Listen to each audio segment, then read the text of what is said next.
sit behind you stroking your head. Oh, do we have any Vaseline? Just like grease up real quick. What about, you promised me you'd do a second scene. Those, if you have a dolphin outfit, Those are something to do. I you still have that dolphin outfit? Still. You promised you a dolphin outfit, but it never manifested. We foiled orbit. I mean, I didn't realize the miscommunication that I meant porpoise. You thought dolphin. There was also not, well, I don't recall there being a porpoise outfit. So you got no cetacean at all? No what? Well, you still, no you still are conscious. Yeah.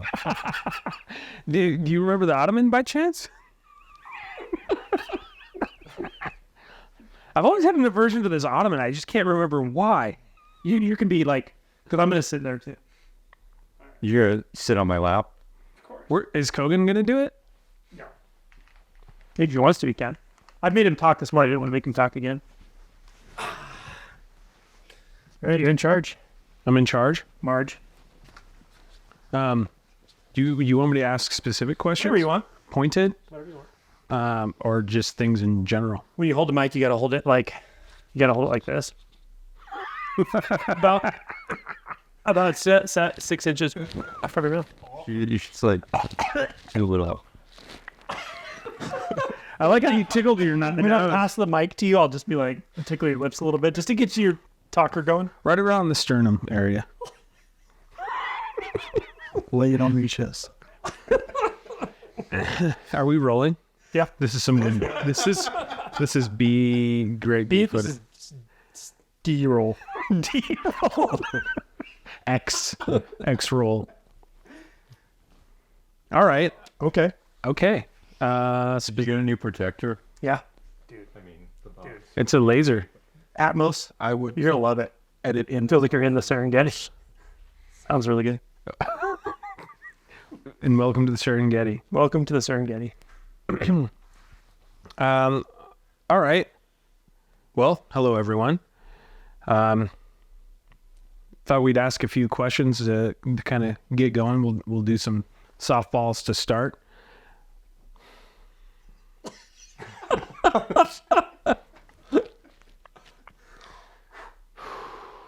All right. Let's start with Eshwar.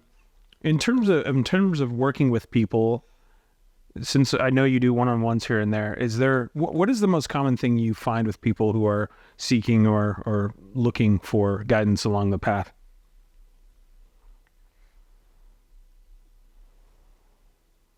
One of the things I find most people who come my way, they ask for, or they're seeking, is a confirmation of the experience itself that they've had, whether it's this or it's that. It's some kind of validation, because they've been on the path or on the journey primarily by themselves. So that's usually what they come with, and those are like the easiest to pull through, because sometimes it depends on the individual itself, but the approach, the individual warrants the approach. So sometimes it's a sharp haya, and it's enough to shock their mind in a state to just be receptive to listen.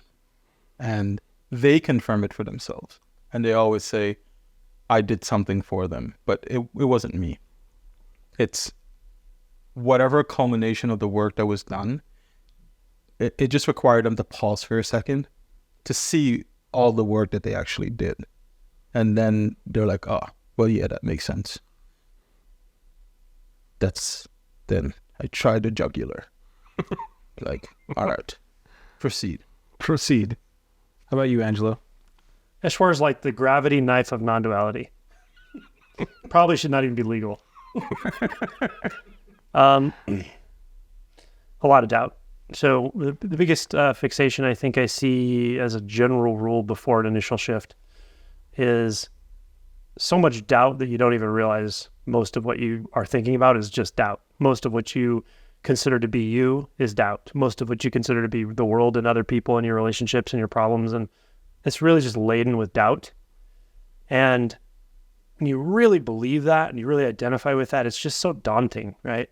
Because if you're the problem, how are you going to fix the problem, and it's just so much doubt. But if you can get to the point where you see that a doubt is really one thought, and then the next thought is also doubt laden, and there's another thought, and realizing like this chain of thoughts that feels like a blanket of doubt is not as solid as you think it is, and you just peek behind that veil, you break the chain for a moment and it'll reform and it'll be more doubt. Just do that a few times, or send them to Ishwar and, have them, turn their consciousness inside out for 10 minutes. And, once they start talking again after 6 or 8 months and, come back to their senses and they can walk and function again, then, but really it's really just a matter of, finding a way to breach that veil a few times until you get enough of a taste of, reality, consciousness, whatever, that it starts to almost like propagate itself, or it calls you, or you just attune to its flavor. And that starts to really tilt the scale in favor of inquiry or into curiosity, and less in favor of doubt. And so I think, all things being equal, doubt is probably the biggest barrier initially. Mm-hmm. And for you, Chad, if it feels like a little early or new for you, have you noticed any commonalities with your aspect of the path and some of the people you're working with? Any parallels there, perchance, in terms of maybe things you struggled with that they also seem to be struggling with? That's a more difficult question than the one you asked. Perfect. Previously. You can always ask the old one or answer the old one. Yeah. But generally speaking, the answer is the same. A narrowing of attention into thought in order to avoid feeling something directly. So are you noticing that it's sensational, or does it have an emotional value for people first? I don't know what you mean by that. Does it have, is there an aspect of, are you noticing there's a labeling before sensation for people? What I notice is that they go into stories in order to avoid feeling what they're feeling right now. Yeah. Yeah, that kind of seems to coincide with doubt too. Yeah, it's like we're more comfortable with doubt, even though it feels like crap. We're more comfortable with it because it's predictable. The emotion body is not predictable in some sense. It's too big. It's too engulfing. It's too, your sensation fields actually pretty quickly become infinite, and you sense that. But it's always good to go back to your old friend that is just an asshole friend called doubt, because you always know what's on offer there, right? It's like it's almost like a state of codependence, maybe. Yeah, pretty much. So when it comes to maybe pitfalls, Eshwar, maybe you can speak to potential pitfalls with comfort, familiarity, and those things as it comes to doubt as well. Yeah. Those are blinding. Being comfortable, being familiar puts you in a place of, I don't want to say complacency, but you don't tend to investigate as deeply. It's a belief and then a foregone conclusion that leads to the comfortability. And it's easier to believe the story because it's a known thing than to go the other direction into the unknown itself, because stories don't really function too well there. And if a story comes up, it's usually, if it's believed, you won't go and look. If it's not believed, it's fear. Fear will generally pop up, then a story will follow fear. And you either shut the door or you walk the fear hand in hand and go and look. But that familiar feeling and that comfortable feeling that we get, it's you can get stuck there for a bit unless you recognize it. And that's okay too. Because sometimes it can take a break to run back to the familiar, and it can prepare you to go into the unknown. Because I find I have to kind of accept, hey, it's okay. I was afraid, but let's do this together. Let's go together and look and see what this is. And it may take a few tries, because I think initially it took like three days of just kind of coming back to that space. And it's not so much for me to go, but to allow it to carry me in. That's like the the surrender part, we talk about this. It's you have to relax and let that carry you. And it's a difficult thing because primarily our entire lives, we feel as though we're in control. And this is where we have to give that up. Or it's a suggestion, but you don't get to go through the door kicking and screaming. You're carried very gently and nicely, and then, dropped into the abyss. What was the question? We can talk about pitfalls with familiarity, comfort, or we can modify a little bit. No, it's interesting, the familiarity thing. I was just reflecting on it when you were talking. It's, perhaps you could almost look at it from a evolutionary standpoint, where small bands of primates, a few 100,000 years ago, a few million years ago, whatever it is. And to walk into the unfamiliar, to walk into a place that's unfamiliar, I mean, it could be life-threatening and so forth. So like so many things with consciousness, with the reflected mind, the identified mind, we're actually reacting to, afraid of, seeking familiarity in. All of that is actually a reflection and an illusion. So much of what seems to be happening is just not even actually happening in the physical world. So going into non-familiarity in the mind is not dangerous at all, but it sure seems dangerous at first. And it's just because we're identified in the mind. We're identified as this separate thing up here. And so it will feel uncomfortable to turn away from the familiar at first. But if you just keep on, or you do it enough times, again, you start to get that flavor of vastness. You start to get that flavor of intimacy. You start to get that flavor of mystery. And yeah, it is unfamiliar in certain ways. It's certainly not familiar in the well-worn story of me and my problems and solutions and all of it, the discomfort of doubt. It's not familiar in that way, but it's also not uncomfortable in that way. It has this sort of exuberance to it and this adventurousness, and tap into that part of yourself. Every person has a part of them that has an adventurous nature, that has an exploration nature, that has an empirical nature, that wants to investigate. That's reality, yourself, your emotions, your mind, your experience. There's something in all of us, and find that for yourself. And at some point, it's just a matter of being willing to fully turn away from the familiar and really walk into the mystery. And it will turn into a love affair at some point.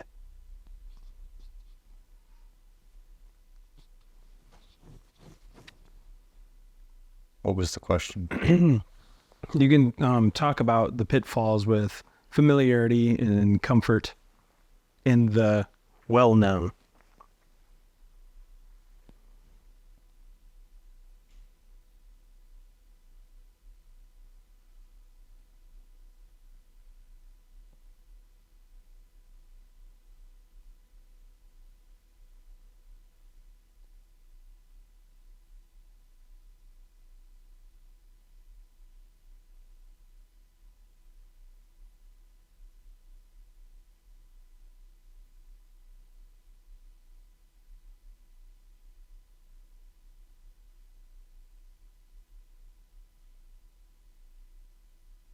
I have no comment on that.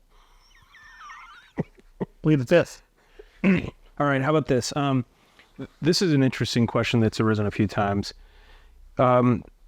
Is it common for people that end up with a fixation when it comes to sensations? Have you found that? Or do you find sensations to be a transition space for people in some way from thought into something more vast? Yeah, that's a really interesting question. Traditionally, some of the ancient, Eastern traditions might say, beware of the enticement of the senses, right? Like the attachment to the sensory pleasures and stuff. But it's not sensory pleasures that you're attached to. It's your ideas that you're attached to. It's your overlay on the senses. And there can be a lot of fixation around that. But the funny thing is, if you look closely at your fixations, at your desires specifically, noticing that they're desires often not of an actual experience in the moment, but of something that's not happening in the moment. In the moment, there's just what's happening. But when you're desiring and longing, it's actually for something that's not here. And that's a mental process. It's a mental construct, and it's maybe a coping mechanism, and it's an avoidance mechanism and whatever. Really look at that. In one sense, you're chasing pleasure, you're addicted to pleasure, but you're also averse to discomfort, or actually you're averse to presence. And so we often conveniently in those states look at one side of it and not see the other side. That it never really delivers the goods. And, if you really look at that whole mechanism, it always comes back and kicks you. If you're addicted to feeling certain in the mind, then you're also averse to and afraid of feeling uncertain. Someone mentioned this in one of my comments I answered today, and they said, my fixation or my problem is what you're asking me to do is go beyond the safety and the known of what I know in my mind. And I'm like, yes. And if you really look closely and ask yourself, is it actually safe where I am in the mind? Because the same mental constructs you're holding on to sort of stabilize your identity are the same. That's the same space that other times will actually make you feel unsafe. They'll make you feel uncertain, and then you chase certainty. So it's just it's a dog chasing its tail or whatever. It's all part of the movement of mind that is actually pulling attention up into this space, this standing wave of the self that seeks.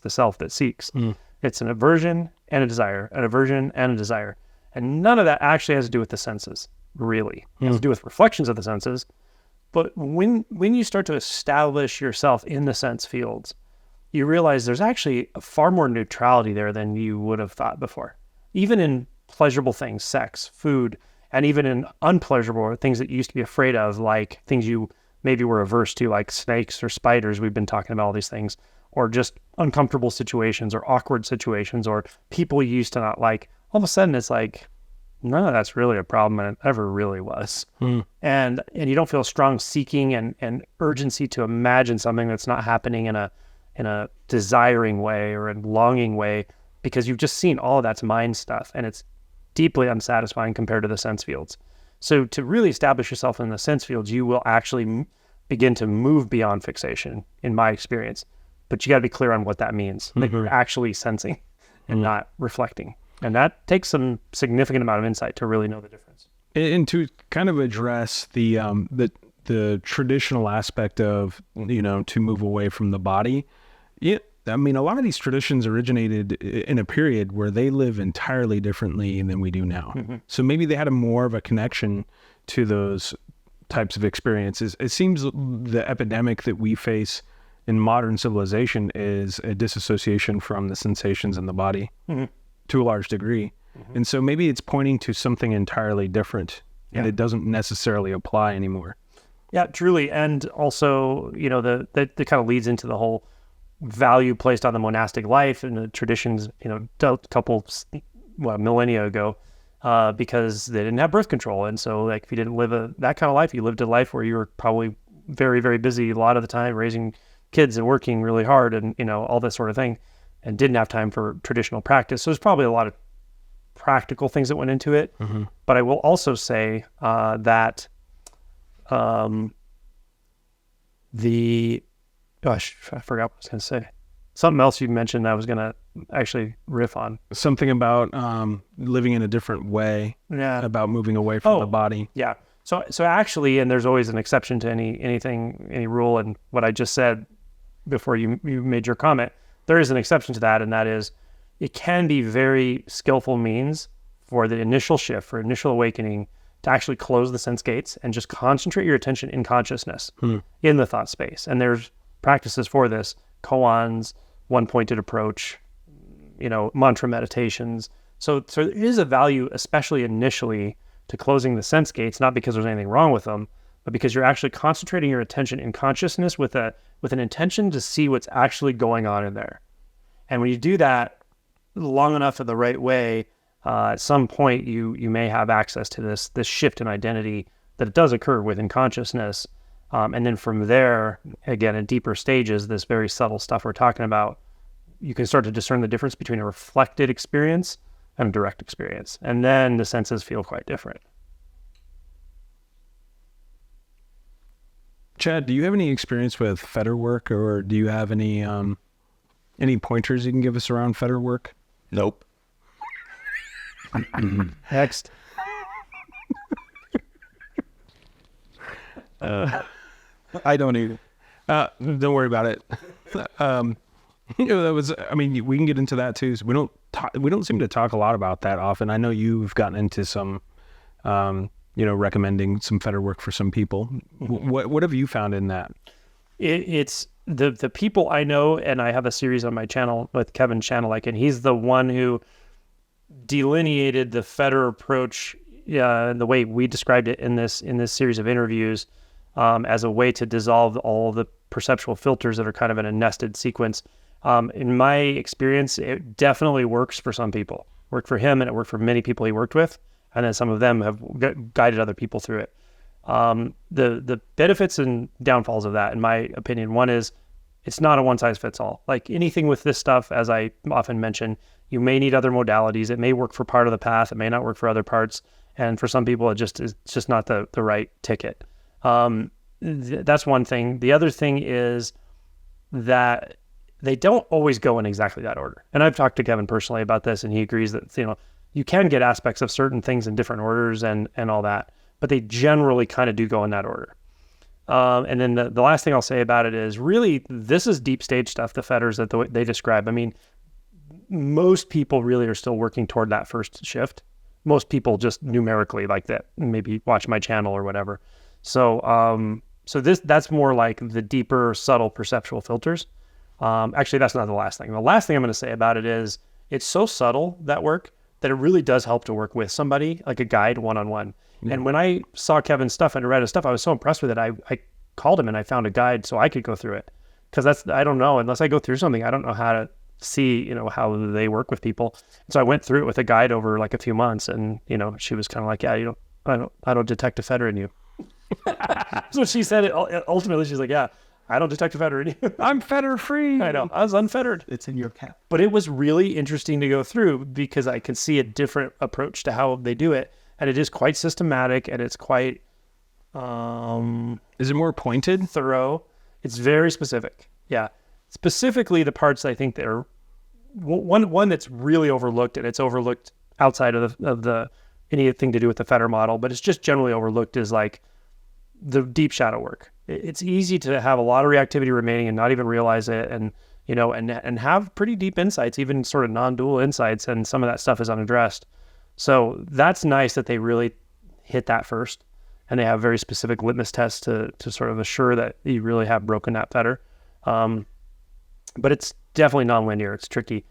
But the subtle stuff, when you get to like non-dual, and they basically break non-dual into two phases in a sense, it's just so subtle. It would be very easy for someone to completely overlook that there's even anything more to see, unless they have someone working with them that's either seen it themselves, like they've actually realized it, and they can just pick it up by interacting with them, or someone who works in a very precise way like this. So it's good. I think it's good. It's precise, but it has some limitations. It's really helpful to work one-on-one with somebody because of the subtlety of it. And it's not a one-size-fits-all. And for some people, maybe it's a little too rigid as far as like having to go in this exact order. But it's one more thing out there now that people have access to. For sure. Eshwar, what can you point to when it comes to thoughts and the reactivity cycle that seems to happen for people? In terms of realizing thought and then having some sort of reactionary behavior around the thought. Is there anything that comes up around that? I guess the key initial insight in that is just creating a little bit of distance between the identification and the process that's happening. And once that little bit of space is created, the recognition of the process is there. And it can be put in a way where if you're aware of it, it's a subtle way to kind of decouple it from the identity itself, the structure itself. And once it's seen, it doesn't drag you away. Because we're in the age of information. Everything is at our fingertips with access and anything that we want to know. So we engage by way of that. And part of that process, part of that intellect process is thought is a part of that structure. So we're using initially this tool to deconstruct itself, but we don't understand how the tool works. So having a little bit of insight in the function of at least that part of it kind of aids the process, and understanding an arising thought, the content of the thought, the story that it tells, and how that relates to your actual experience of how that's arising. You're not an arising thought, say here of the wall is maroon, right? It's an arising thought. It comments on your direct experience, but you can observe it and see that the comment is okay. The content of it, it's pointing back to your direct experience. So it's not necessary for you to have the experience of what the thought is pointing to, but the entire process is okay and you're aware of it. It doesn't diminish your experience. It doesn't take away from it. It also doesn't add to it, but it prompts you to look, and you're seeing that entire process as it's occurring right here, right now in your direct experience. I think that has a lot of value because it brings you to your default mode. This is where you always are. If you get carried away, you snap back to this, not the other way around. That thought is going to lead me to a place that's different than where I'm at right now. Chad, do you have any specific ways, or do you want to address that, Angelo? Nope. Okay. Chad, do you have any specific ways maybe you could point to when someone feels like they're carried away in thought? Is there anything in particular that you might say to someone who's, I cannot get out of this particular cycle of thought?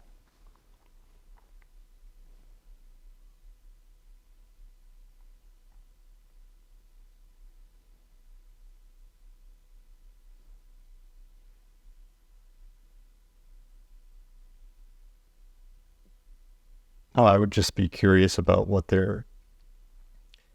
if there's something they're feeling right now that they don't want to feel. I don't know. Yeah, that's good. Like, what's driving that? Uh-huh.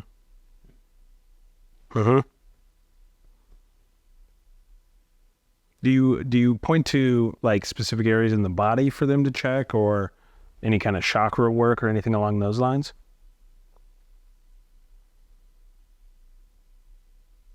I don't know. I've only met with a few people. It's all good. I mean, just, what does intuition Like, what say? stands out? What stands out in your, Yeah, it's hard to answer this in general. I feel like I have to feel what's going on with someone. That makes sense. Yeah, that it's an entirely intuitive process. Yeah, I get it. Yeah, totally. It is really not, there is no one size fits all. It's difficult to speculate, especially when your experience is just into it. Yeah, it's difficult to speculate, speaking broadly on something that's so directed to the structure of the identity of the individual that you're working with. And generally there isn't anything else to really say until you encounter that person and intuit to what it is that they need. Good point. Yeah. Yeah, so it can be hard to be speculative. It has to be precise. Yeah. So it's like, I've probably spoken to a couple hundred people by now, and they all come just from different places. So you can't really pull one and just and generalize the question itself. Yeah. But everybody has their process too, and how they kind of do that. So yeah, man. Along those lines, Angelo, making videos that sometimes do have a general tone. Have you run into any potential pitfalls in that arena, in terms of sometimes you might be referring to something that is deep pointing that might make people feel alienated or confused, or vice versa, something that's on the surface that makes people feel disconnected from the message? Has that ever shown up? Yeah, it's a good question, because I am cognizant of when I'm making a video that's much more of an earlier sort of insight I'm pointing to, maybe even almost like a meditation instruction.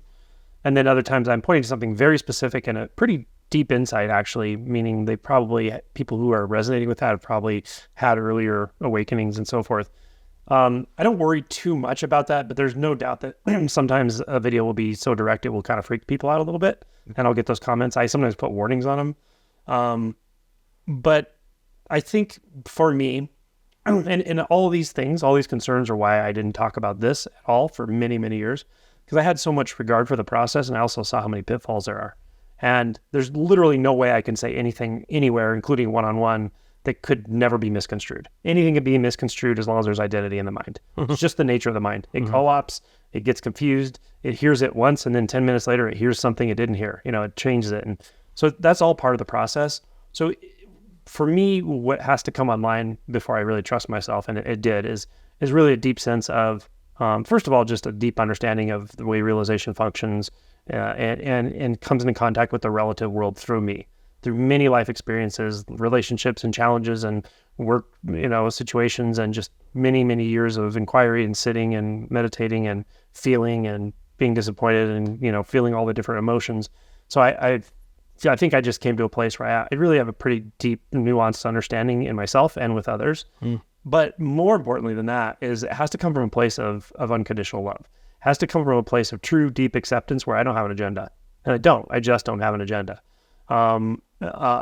From there, I think even when people get a little blown out by a certain video, or even when something just sounds a little off to them or whatever, hopefully, and most of the time, I think they can still feel that underneath it, there's a warmth, and I'm really just trying to support them. And I really try to say this message again and again, and I will keep saying it, and it's nothing I say is set in stone for you. It's even awakening. You may not be inclined to wake up right now. It may be something that this is not interesting to you right now, and you're much more inclined to do something else in life.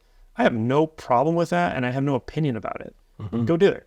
Go do something you're passionate about, and it may lead to a different level of wanting to dive into your insight in another way or whatever, but it's not my business, So I really try to have a very open message about there's nothing special about this.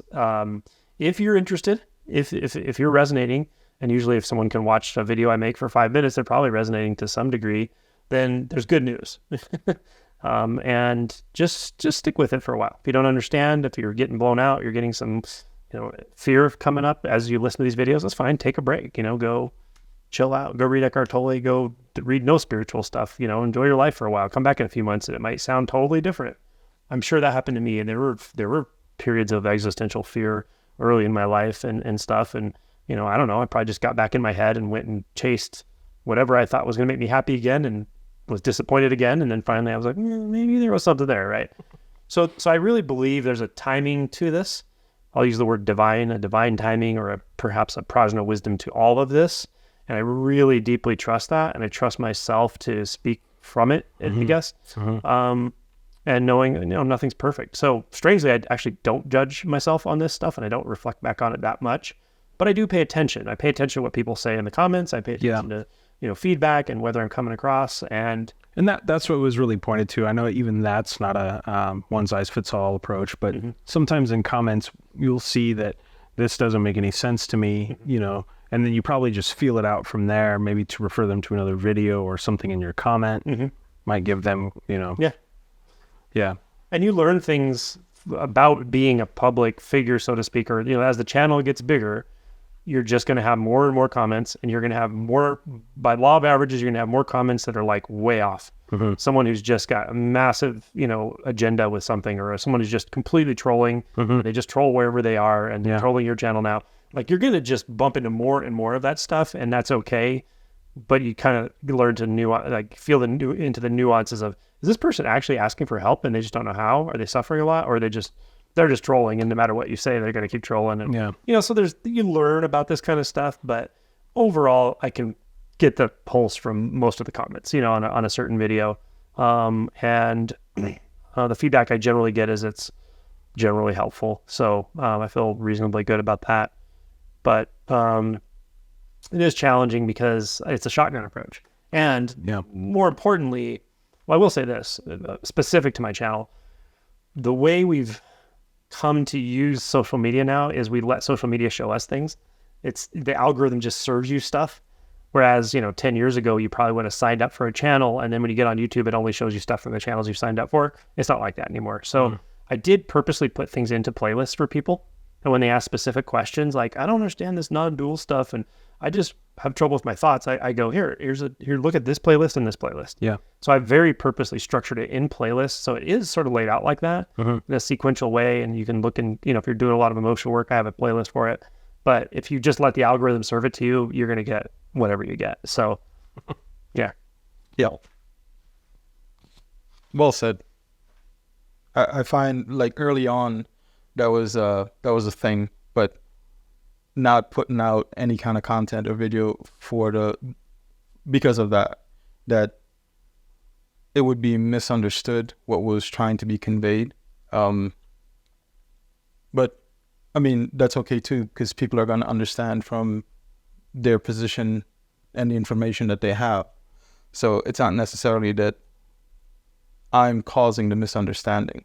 So there had to be like a little maturing there with me too, with the stuff that I was doing to ensure that it is exactly what it is and there are no doubts there.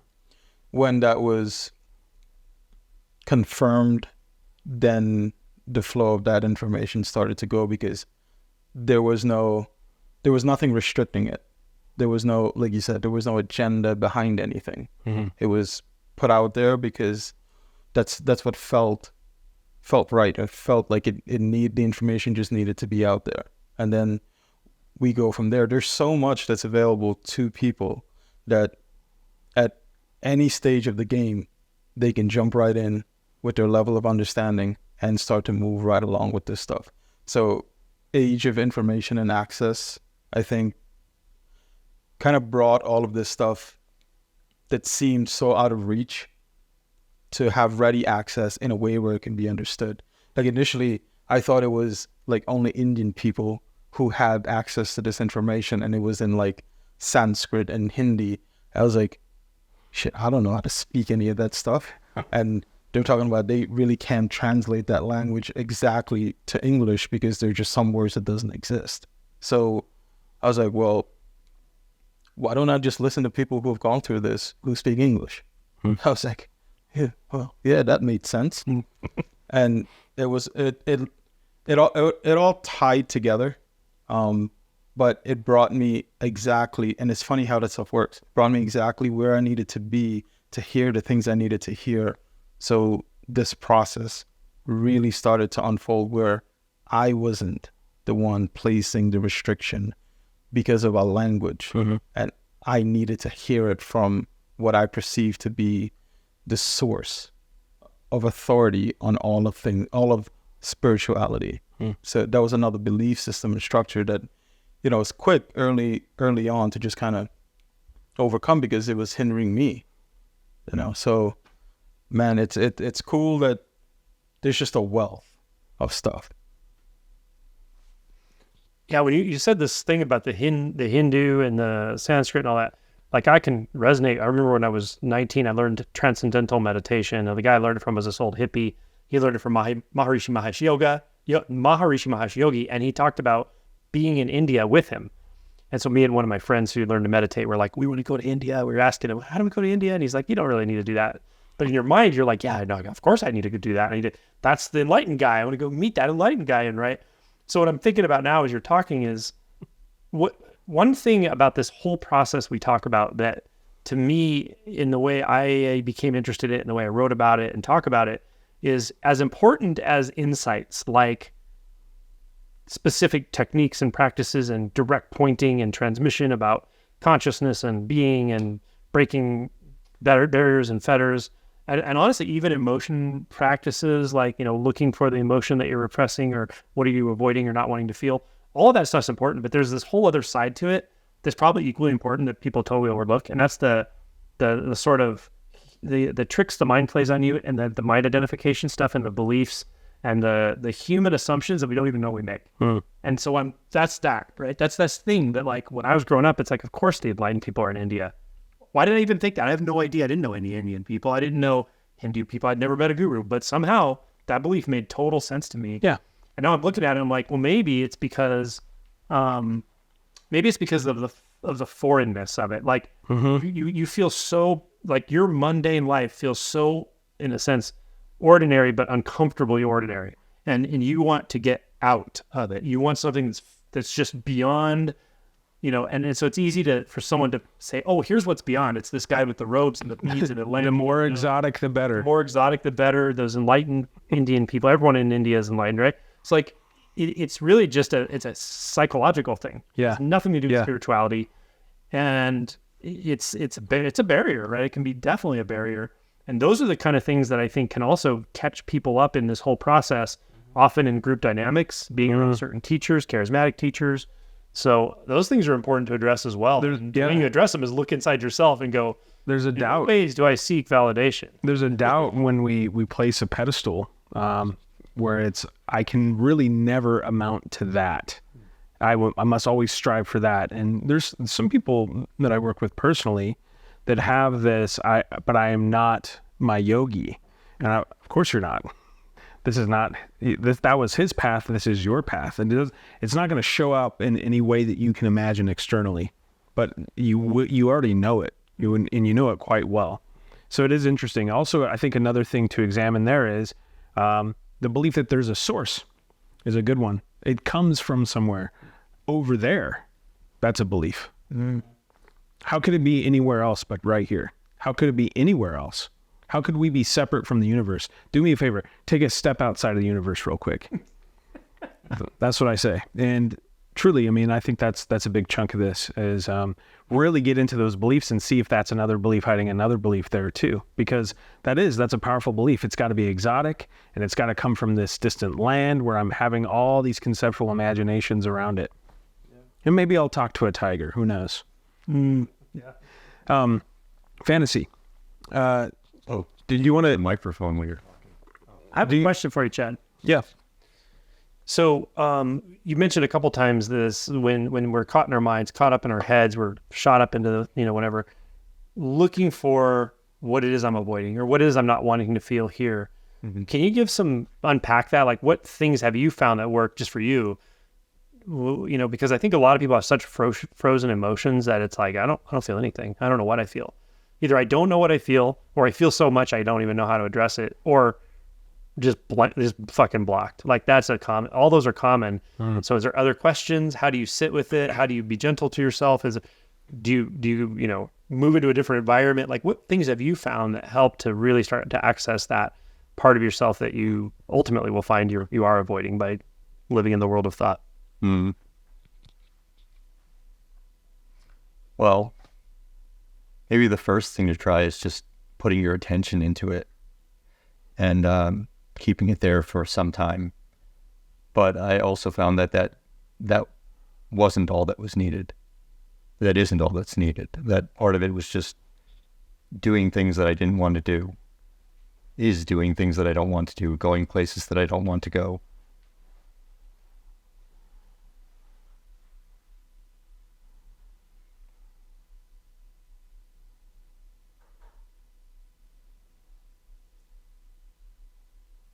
Yeah, I don't know what else. Yeah, I think that's very accurate. Is looking at those places that just through habit, you're just walking around. You're looking here. Just follow the tracks and see. And you're like, wait a minute, what's this thing I'm walking around? What's this one feeling I don't want to feel or admit to myself, or even like, maybe I have a belief that if I feel that specific emotion, it will destroy me. It will just be overwhelming. And then once you find the belief, oh, well, that's a belief. Okay, well, maybe I can feel that. Maybe I can touch into that. But I think your overall approach totally makes sense, and I think it really does come down to that. Even something like joining you guys on the couch right here. Like, there's something about that. I feel incompetent sitting here with you three.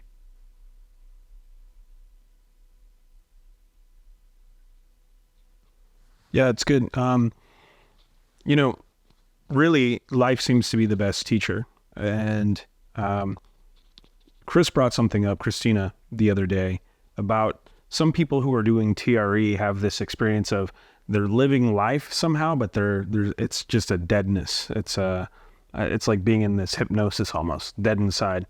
And what seems to show up sometimes, at least in the external world, is a reluctance to engage with things outside of the pattern of comfort, familiarity. And so sometimes there is some things we can even do externally to play in the environment like you are now that gives you contact with something that might feel like discomfort, and get to know that discomfort, because it's not what you think it is. That's for sure. But I know how powerful those thoughts and those sensations and things like that can be. The more you touch it, it's like that hot tub. You get in the hot tub at first, it's pretty hot, but before you realize it, you've acclimated to the experience of what seems to be uncomfortable or untenable in some way. And it does seem to have some sort of effect. Yeah. One of the the earliest paradoxes that made sense was it came through as you better get comfortable being uncomfortable. Totally. And it seems paradoxical, but it's a awesome place to be, because that's where you're found. Mm-hmm. Every single time. It's reflecting everything back at you. And it puts you in a position where you're either going to push through or you're going to recoil back. And if you recoil back, you're recoiling back into a story. Mm-hmm. If you're going to push through, you really have to see where it goes. And it requires some courage to really go and see. But it also requires you to suspend the story for a second. Yeah. And, there's definitely that really diligent, direct, hardcore method. And that really does work for people sometimes. But it could also be soft, continue touching it. And if that means, like something you mentioned earlier, that you take breaks, you'll approach it again. It's almost like being in this inertia of intention that seems to already be here. We just allow it to be so, and it takes us right back into it over and over and over. And similar to your experience, it needed to have a hard motion into. It couldn't be gently touched here and there. But for some people, that helps when it comes to destabilization that can happen throughout this process, is touch it as often as possible, but you don't have to jump in until readiness will tell you, and you'll just know. That wisdom will speak for itself, and you'll just be there all the way.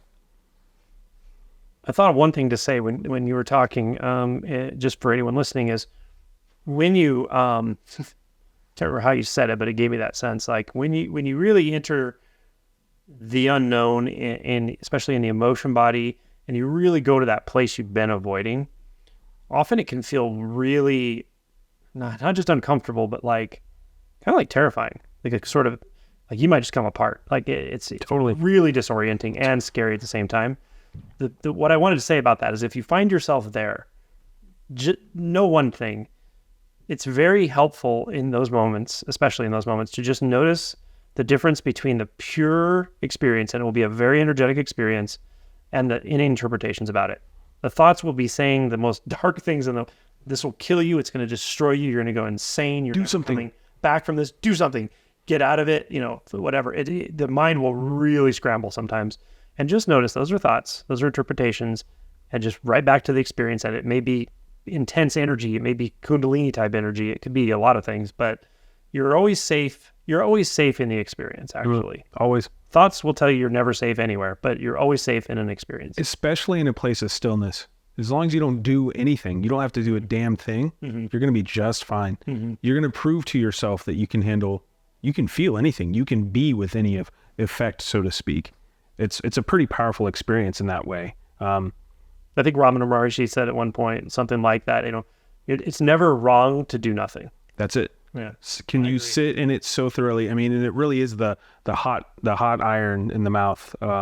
There was another one that came up. Imagine you're in battle and you're waging war and you have all this armor on, and an arrow comes out of nowhere and it hits you right here in the chest plate and it pierces into the chest, and that tip of the arrow comes resting right against the heart.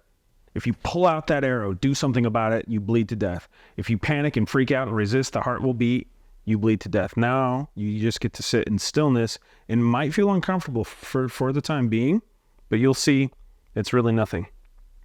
There's nothing pressing in. Those are just thoughts attempting to evaluate that experience. That's it. That's all there is. And then you start to have an experience around these sensations of, I don't know what this is. It's interesting now. There's a curiosity with whatever the sensations seem to be. And that can quickly take you to, the unknowable, really. Yeah. I get direct and to the point with the point I'm trying to make and come across and get that point across. But there's also, when I speak with people, to be gentle with themselves when they get there. Mm-hmm. So when fear comes up and if you get afraid, that's okay. You can laugh at yourself. You can laugh at the mind. But I also equate it to when your mind gets there, it's afraid because it doesn't know. So treat it like the child version of you. Carry it there. Let it know it's okay. You know what? We got afraid. We got scared. Yeah, you got me. Let's try it again. Yeah. And let's see firsthand. Yeah. The seeing the process of the mechanism of what's happening allows that process to go a little smoother, but you bring compassion with it as well. So I point out the process and you go compassionately with it. That thing that's screaming that I don't want to go, it's a little kid kicking and screaming. Treat it like the one thing that you love most in your life. If it's your nephew, your niece, your dog, your cat, whatever it is, whatever you put affection to that can calm that and kind of get the mind ready, that's what you do. That's how you approach it. Yeah, it's a gentle way. I'm jugular with information and then ease as you go in. With a flower at the end. Yes, you can see, hold this rose. There you go. To your death. Forgive the mind, for it does not know. That's one way to really look at it, because it's always in a reactive state when it comes to the unknown, because its process is to look, decipher, categorize, bring the information back, present it in a safe manner, all the while facing the fear of the unknown itself, making up all of the stories itself. So when we start to see the process, it disengages the identification with the process itself, and it starts to decouple the feeling side of things. But you're not ignoring the fact that there's a fear there inside of this thing that really doesn't know how to cope with the fear, what to really do with it. So it's a conscious awareness that comes with it, and that's how you approach it. That's how I approached it in my own experience, was to treat it like the childlike version of me. And it was like, it just doesn't know any better. So you can't fault it for the way that it is. It's not a battle against it. It's just calming it down and let's go see what's up. Yeah, two very distinct flavors of fear seem to arise. Fear of what is projected to be a guaranteed result, that it's going to really suck. And then when you can pull that back, you'll get into the fear of the unknown. That's the sweet spot. Sit in that space. Sit in that space as thoroughly as possible. And I think it would be fair to say that ultimately it's destabilizing because we're moving outside of what orientation is happening, but it doesn't have to be so destabilizing that there's some sort of real world consequence necessarily in terms of something negative. Right. So no matter what, just remember you don't have to do anything. You can just be with it. Yeah, what you just said was actually very profound. I just want to point that out and unpack that. There's fears of what we're already projecting into the future, saying, I think it's actually going to go this way, and then I'm going to have a fear about that, right? Or it can induce fear. But that's a sort of convenient fear. Like we still are maintaining the illusion of control with that nonsense, right? It's nonsense is what it is. But when you actually subtract that, you realize why you actually want to hold on to that. Because if you get rid of that, then you feel a much more visceral, much more direct fear. That's a disorienting fear. That's know. Existential terror. I don't know. And as Adyashanti says, when you start to feel existential terror, you're in the right neighborhood. That's it. That's where, a treasure map, that's where the X would be. Yeah, exactly. Right there. All right. Any last words? So tell my children I love them. John Dilla.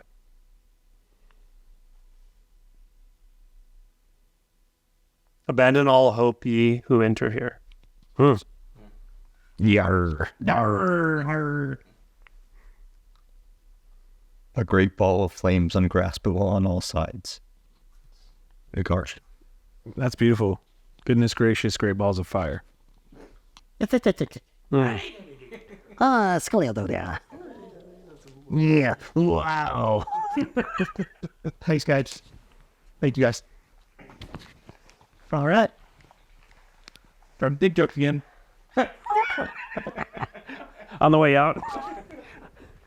I don't know how he slipped that one in. Who brought the